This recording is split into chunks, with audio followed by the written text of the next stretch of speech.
I haven't been able to figure out why salsas are called mojos in the Canary Islands, but I do know there's lots of different versions of these saucy side dishes that typically are set out cold on the table with meat or fish or potatoes. Sometimes they're red and sometimes they're green. Sometimes they're spicy and sometimes they're not.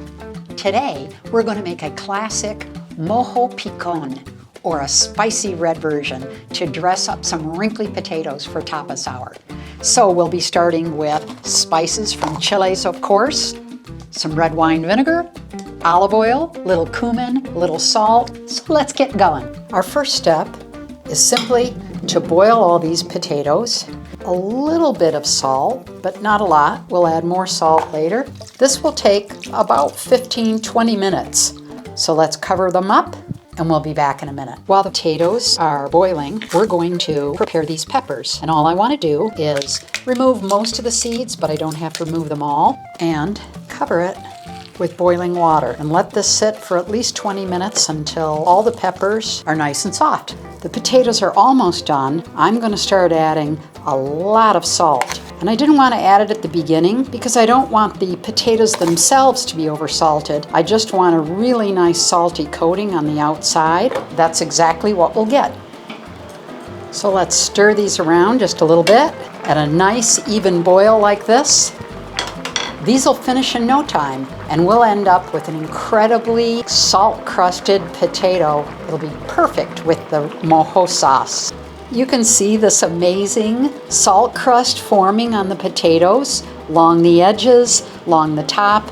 So now I'm going to take it off the heat, just let it cool to room temp while that salt continues crusting the outside of the potatoes as it cools. I want to begin by putting the softened peppers into the blender.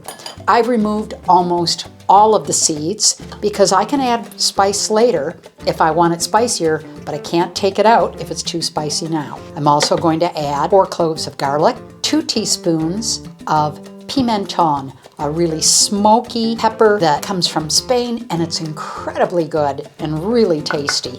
1 teaspoon of sea salt, 3 tablespoons of red wine vinegar, and I'm going to start with a medium-sized piece of bread. I don't like to use the crust so much as I like to use the inside, and this will give the salsa a little bit more heft. And finally, I'm going to add a 1/4 teaspoon of freshly ground cumin seed. Using spices that are fresh, you just can't do any better than that. And then pulse it smooth, and then we'll add the 2 finishing touches, olive oil and water. Pulse.